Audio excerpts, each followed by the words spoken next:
आज Doubtnut app download करें। Doubtnut पर अपने सभी गणित, रसायन विज्ञान, भौतिक विज्ञान और जीव विज्ञान के डाउट्स का करो सफाया। बस प्रश्न की फोटो खींचो, एक ही प्रश्न को क्रॉप करो और तुरंत वीडियो सोल्यूशन पाओ।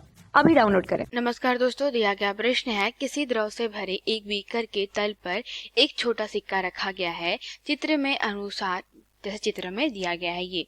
ठीक है, तो अब प्रकाश किरण क्या चल रही है, एक सिक्के से प्रारंभ हो रही है, अर्थात इस सिक्के से प्रारंभ हो रही है और द्रव के ऊपरी तल तक पहुंचकर तल के साथ साथ चलने लगती है। मतलब क्या हो रहा है, प्रकाश किरण कैसी हुई दोस्तों, हमारी यहाँ से निकली। ठीक है, तो ये प्रकाश किरण यहाँ से निकली, तो अब कैसी यह द्रव के तल के साथ साथ चलने लगी है, का मतलब ये हो जाएगा कि यह यहाँ से कैसी हो गई है, इस द्रव के तल के हम लोग कह सकते साथ में चलने लगी है। तो कहा गया है कि अब प्रकाश के संचरण का वेग जो है वह कहा गया है कि इस बीकर में जो भरा हुआ है द्रव उसमें क्या होगा।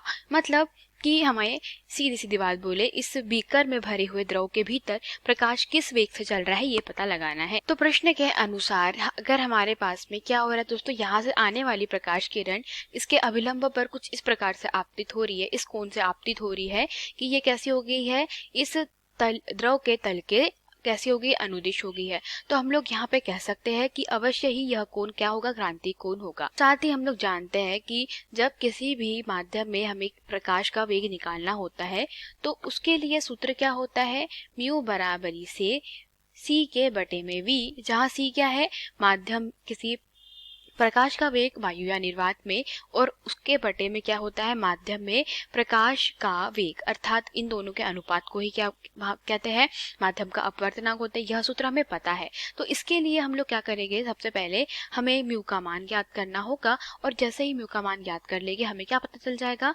हमें यहाँ पर v का मान पता चल जाएगा, क्योंकि c तो एक नियत राशि है।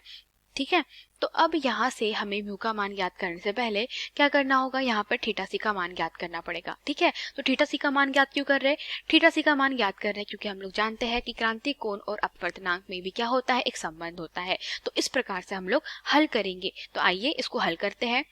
सबसे पहले इसको हम लोग समीकरण क्रमांक 1 नाम दे देंगे।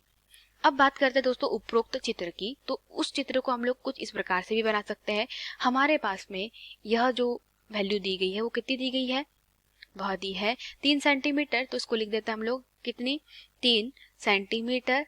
ठीक है, और हमारे पास में जो बीकर की ऊंचाई है वो कितनी है, 4 सेंटीमीटर। और चित्र के अनुसार उपरोक्त चित्र में हमारा सिक्का वो तली में है, तो सिक्का तली में होने के कारण जब प्रकाश किरण यहाँ से यहाँ पर गई तो कैसी होगी दोस्तों, यह द्रव के तल के अनुदिश होगी। अतः अवश्य ही यहाँ पर जो बनने वाला कोण है अभिलंब से थीटा सी कोण बनाया होगा, जिसके कारण क्या हुआ, जिसके कारण हमारी प्रकाश किरण कैसी हो गई, प्रकाश किरण यहाँ पे दोस्तों तल द्रव के तल के अनुदिश हो गई, अर्थात r का मान कितना हो गया, 90 अंश। तो इसे ही क्या कहते हैं, क्रांति कोण से क्रांति कोण कहते हैं। तो क्रांति कोण की परिभाषा से, क्रांति कोण की परिभाषा से क्या हो जाएगा, हमारे पास में साइन थीटा के बटे में साइन r। ठीक है, वो किसके बराबर हो जाएगा दोस्तों, वह स्नेल के नियम से क्या होता है, वह होता है म्यू बराबरी से साइन थीटा के बटे में क्या हो जाएगा, साइन आर। और चूंकि साइन आर का मान 90 अंश है तो साइन आर किसके बराबर हो जाएगा, 1 के बराबर। तो हमें यहाँ पर दोस्तों किसका, यह क्या है हमारे पास में दोस्तों, पानी का अपवर्तनांक है म्यू जी। ठीक है, और यह क्या है दोस्तों, वायु का अपवर्तनांक है। तो हम कह सकते हैं यह किसका, यह हमारा पानी के सापेक्ष किसका अपवर्तनांक है, वायु का। ठीक है, तो इस स्थिति में हम लोग कह सकते हैं कि साइन, अगर यह क्रांति कोण साइन थीटा सी है तो वायु के सापेक्ष पानी का अपवर्तनांक क्या हो जाएगा, 1 बटे में साइन थीटा सी बराबरी से म्यू। ठीक है, क्योंकि जो हमारी प्रकाश किरण है वो कहाँ जा रही है दोस्तों, वह पानी से वायु में जा रही है, और हमारा जो प्रेक्षक है वो कहाँ होगा, वह अवश्य ही ऊपर। तो वायु के सापेक्ष पानी के अपवर्तनांक हेतु हम लोग कह सकते हैं साइन थीटा सी अर्थात क्रांति कोण और यह अपवर्तनांक में संबंध होता है। ठीक है, तो अब हमें क्या करना है, सिर्फ साइन थीटा सी का मान ज्ञात करना है। यदि साइन थीटा सी का मान प्राप्त हो गया तो हमें अपवर्तनांक भी प्राप्त हो जाएगा। तो हमारे पास में दोस्तों अब यहाँ ज्यामिति का नियम लगाते हैं। इस चित्र में देखिए, हमारे पास में यहाँ से लेकर के यहाँ तक की जो दूरी है वो कितनी दी गई है, 3 सेंटीमीटर। तो ये दूरी कितनी जाएगी, 3 हो जाएगी। ऊंचाई कितनी है बीकर की, 4। तो अब यहाँ पाइथागोरस के प्रमेय निकाल लेंगे तो कर्ण कितना मिल जाएगा आपको, 5।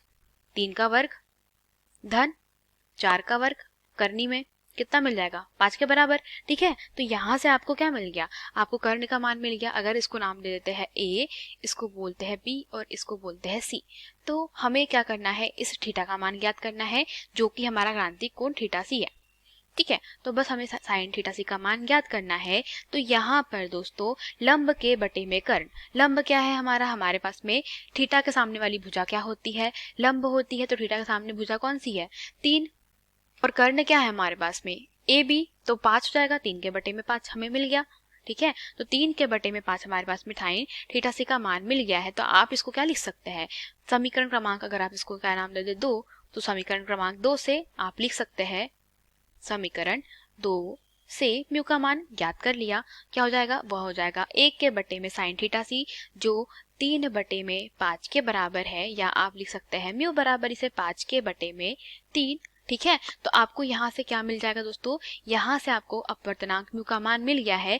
अब समीकरण क्रमांक 1 से आप क्या कर सकते हैं, वी का मान ज्ञात कर सकते हैं। तो समीकरण क्रमांक 1 से, समीकरण क्रमांक 1 में क्या करेंगे आप, म्यू का मान रख देंगे 5 के बटे में 3 बराबर इसे क्या हो जाएगा, आपके पास में सी के बटे में वी है। सी क्या है, वायु या निर्वात में प्रकाश की चाल, जिसका मान कितना होता है, 3 गुना 10 की घात 8 मीटर प्रति सेकंड। तो यहाँ से आप वी बराबर इसे लिख सकते हैं, क्या, v बराबर से आप लिख सकते हैं 3 गुना 10 की घात 8 के बटे में क्या हो जाएगा, 5।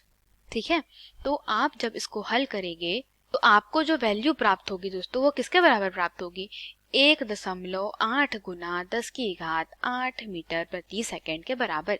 मतलब आपको क्या मिल गया है, जल के अंदर या जो द्रव रखा है बीकर के अंदर, उसमें आपको वेग प्राप्त हो गया है। तो हमारे प्रश्न का सही उत्तर क्या हो जाएगा, 1.8 गुना 10 की घात 8 मीटर प्रति सेकंड। धन्यवाद। कक्षा 6 से 12वीं से लेकर नीट, IIT, JEE वो एडवांस के लेवल तक 1 करोड़ से ज्यादा छात्रों का भरोसा। आज ही डाउनलोड करें डाउटनेट ऐप या व्हाट्सएप करें अपने सारे डाउट्स 8400 400 400 पर।